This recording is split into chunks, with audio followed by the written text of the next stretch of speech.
ପରମେଶ୍ୱର କେଉଁ ଭୁଲ କରନ୍ତି ନାହିଁ? 18 ଗୋଟି ପ୍ରଶ୍ନ ଉତ୍ତର ଦିଆଯାଇଛି।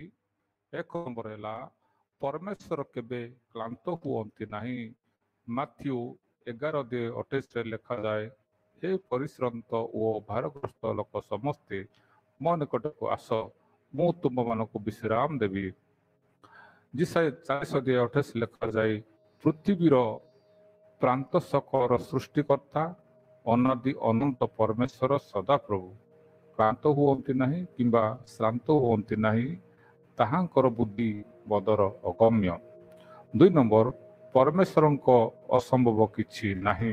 ଜିର୍ମିୟ 32:17 ଲେଖାଯାଏ, ସଦାପ୍ରଭୁ ତୁମ୍ଭେ ଆପଣା ମହାପରାକ୍ରମ ଓ ବିସ୍ତୀର୍ଣ୍ଣ ବାହୁ ଦ୍ୱାରା ଆକାଶମଣ୍ଡଳ ଓ ପୃଥିବୀ ନିର୍ମାଣ କରିଅଛ, ତୁମ୍ଭର ଅସାଧ୍ୟ କିଛି ହିଁ ନାହିଁ। ଯିଶାୟା 41:10 ଲେଖାଯାଏ, ତୁମ୍ଭେ ଭୟ କର ନାହିଁ, କାରଣ ଆମ୍ଭେ ତୁମ୍ଭ ସଙ୍ଗରେ ଅଛୁ। ନିରାଶ ହୁଅ ନାହିଁ, କାରଣ ଆମ୍ଭେ ତୁମ୍ଭ ପରମେଶ୍ୱର।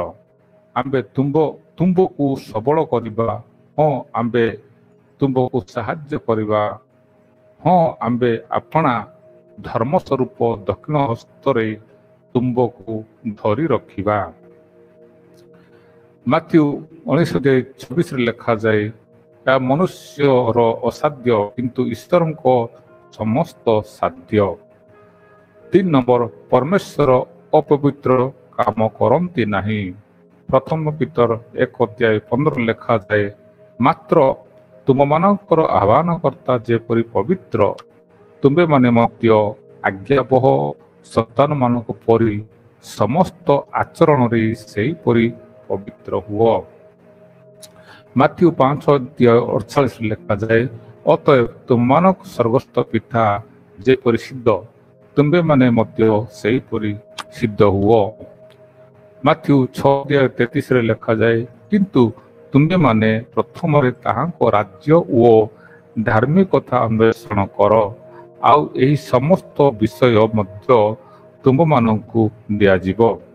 4 ନମ୍ବର ପରମେଶ୍ୱର ଅନ୍ୟାୟ କରନ୍ତି ନାହିଁ। ଲୁକ୍ 14:12 ଓ 13 ଲେଖାଯାଏ, ଦିବସ ବା ରାତ୍ରିରେ ଭୋଜି ଦେଲେ ଆପଣା ବନ୍ଧୁ କି ଭାଇ କି ଆତ୍ମୀୟ କି ଧନୀ ପ୍ରତିବାସୀମାନଙ୍କୁ ନିମନ୍ତ୍ରଣ କର ନାହିଁ, କିନ୍ତୁ ଭୋଜ ପ୍ରସ୍ତୁତ କଲେ ଦରିଦ୍ର, ପଙ୍ଗୁ, ଖଞ୍ଜ ଓ ଅନ୍ଧମାନଙ୍କୁ ନିମନ୍ତ୍ରଣ କର। ଯାକୋବ 5:20 ଲେଖାଯାଏ, ଯେ ପାପୀକୁ ଭ୍ରାନ୍ତି ପଥରୁ ଫେରାଇ ଆଣେ, ସେ ଯେ ତାହାର ଆତ୍ମାକୁ ମୃତ୍ୟୁରୁ ରକ୍ଷା କରେ ଓ ବହୁତ ପାପ ଆଚ୍ଛାଦନ କରେ, ଏହା ଜାଣ। ଯୋହନ 7:24 ଲେଖାଯାଏ, ବାହ୍ୟ ବିଷୟରେ ଦେଖି ବିଚାର ନ କରି ଉଚିତ ନ୍ୟାୟ ବିଚାର କର। ପ୍ରେରିତ 10:35 ଲେଖାଯାଏ, କିନ୍ତୁ ପ୍ରତ୍ୟେକ ଜାତିରେ ଯେ କେହି ତାହାଙ୍କୁ ଭୟ କରି ଧର୍ମାଚରଣ କରେ, ସେ ଯେ ତାହାଙ୍କ ନିକଟରେ ଗ୍ରାହ୍ୟ ହୁଏ। 5 ନମ୍ବର ପରମେଶ୍ୱର କ୍ଷତିକାରକ ହୁଅନ୍ତି ନାହିଁ। ଜିର୍ମିୟ 29:11 ଲେଖାଯାଏ, କାରଣ ସଦାପ୍ରଭୁ କହନ୍ତି, ତୁମମାନଙ୍କ ପକ୍ଷରେ ଆମ୍ଭେ ଯେ ସକଳ ସଂକଳ୍ପ କରିଅଛୁ, ତାହା ଆମେ ଜାଣୁ। ତୁମମାନଙ୍କ ଅନ୍ତିମ କାଳରେ ତୁମମାନଙ୍କୁ ଭରସା ଦେବା ନିମନ୍ତେ ସେ ସବୁ ଅମଙ୍ଗଳର ନୁହେଁ, ମଙ୍ଗଳର ସଂକଳ୍ପ ଅଟେ। ଯୋହନ 10:10 ଲେଖାଯାଏ, ଚୋର କେବଳ ଚୋରି, ବଧ ଓ ବିନାଶ କରିବା ନିମନ୍ତେ ଆସେ। ସେମାନେ ଯେପରି ଜୀବନ ପାଆନ୍ତି ଓ ପ୍ରଚୁର ଭାବରେ ପାଆନ୍ତି, ଏଥି ନିମନ୍ତେ ମୁଁ ଆସିଛି ବୋଲି ଯୀଶୁଖ୍ରୀଷ୍ଟ ବୋଲି କହୁଛନ୍ତି। 6 ନମ୍ବର ପରମେଶ୍ୱର କେବେ ପ୍ରତିଜ୍ଞା ଭାଙ୍ଗନ୍ତି ନାହିଁ। ଗୀତ ସହିତ 89:34 ଲେଖାଯାଏ, ଆମ୍ଭେ ଆପଣା ନିୟମ ଲଙ୍ଘନ କରିବା ନାହିଁ, କିମ୍ବା ଆପଣା ଓଷ୍ଠାଧାରରୁ ନିର୍ଗତ କଥା ଅନ୍ୟତା କରିବା ନାହିଁ। ରୋମାନ୍ସ 8:28 ଲେଖାଯାଏ, ଯେଉଁମାନେ ଈଶ୍ୱରଙ୍କୁ ଲେଖାଯାଏ, ଈଶ୍ୱର ଜ୍ୟୋତି ସ୍ୱରୂପ, ଆଉ ତାହାଙ୍କ ଠାରେ ଅନ୍ଧକାରର ଲେଶ ନାହିଁ। 10 ନମ୍ବର ପରମେଶ୍ୱର କେବେ ସନ୍ତାନ ନୁହନ୍ତି ଯେ ସେ ଅନୁତାପ କରିବେ। ସେ କହିଅଛନ୍ତି ଆଉ ସେ କି ତାହା କରିବେ ନାହିଁ। ସେ କହିଛନ୍ତି ଆଉ ତାହା ସେ କି ସିଦ୍ଧ କରିବେ ନାହିଁ। କଲୋସ୍ୟ 3:9 ଲେଖାଯାଏ, ପରସ୍ପରକୁ ମିଥ୍ୟା କୁହ ନାହିଁ, ତୁମେମାନେ ତ ପୁରାତନ ସ୍ୱଭାବ। ଆମେ ଯଦି ମିଥ୍ୟା କହିଥାଉ ତାହେଲେ ଆମେ ପୁରାତନ ସ୍ୱଭାବ ଲୋକ, ଯଦି ଆମେ ମିଥ୍ୟା କରିଥାଉ ତାହେଲେ ଆମେ ଖ୍ରୀଷ୍ଟଙ୍କ ଠାରେ ଅଛୁ। 14 ନମ୍ବର, ପରମେଶ୍ୱର ହତ୍ୟା କରନ୍ତି ନାହିଁ।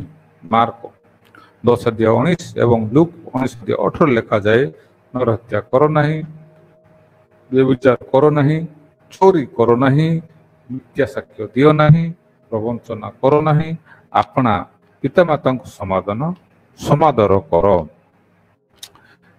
ପ୍ରକାଶିତ ବାକ୍ୟ 1:18 ଲେଖାଯାଏ, ଆମ୍ଭେ ପ୍ରଥମ ଓ ଶେଷ ପୁଣି ସ୍ୱୟଂଜୀବୀ, ଆମ୍ଭେ ବୃଦ୍ଧ, ଆମ୍ଭର ହସ୍ତରେ ମୃତ୍ୟୁ ଓ ପାତାଳର ଚାବି ଅଛି। 15 ନମ୍ବର, ପରମେଶ୍ୱର ଭେଦଭାବ କରନ୍ତି ନାହିଁ। ରୋମୀୟ 2:11 ଲେଖାଯାଏ, କାରଣ ଈଶ୍ୱରଙ୍କ ନିକଟରେ ମୁଖାପେକ୍ଷା ନାହିଁ।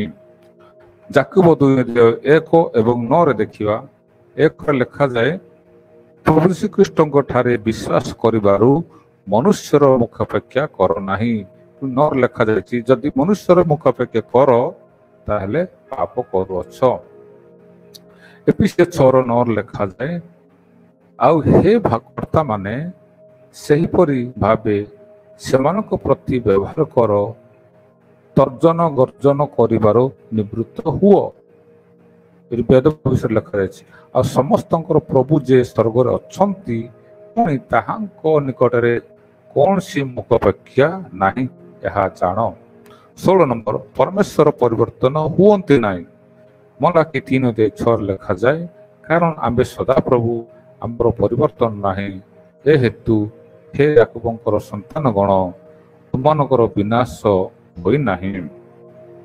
ପୁଣି ଯାକୁବ 1:17 ଲେଖାଯାଏ, ସମସ୍ତ ଉତ୍ତମ ଦାନ ଓ ସମସ୍ତ ସିଦ୍ଧ ବର ଉର୍ଦ୍ଧ୍ୱରୁ ଅର୍ଥାତ୍ ଜ୍ୟୋତିଷ ଗଣର ପିତାଙ୍କ ଠାରୁ ଆସେ, ତାହାଙ୍କଠାରେ କୌଣସି ପରିବର୍ତ୍ତନ ବା ଲେଶ ମାତ୍ର ବିକାର ନାହିଁ। ହିବ୍ରୁ 13:8 ଲେଖାଯାଏ, ଯୀଶୁଖ୍ରୀଷ୍ଟ କାଲି, ଆଜି ଓ ଅନନ୍ତ କାଳ ସବୁବେଳେ ସମାନ।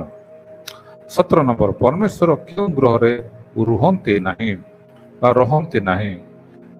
ପ୍ରେତ ପୁସ୍ତକ 7:48 ଲେଖାଯାଏ, ଯେ ମହାନ ଈଶ୍ୱର ସେ ହସ୍ତନିର୍ମିତ ଗ୍ରହରେ ବାସ କରନ୍ତି ନାହିଁ, ଯେପରି ବାବବାଦୀ କହନ୍ତି।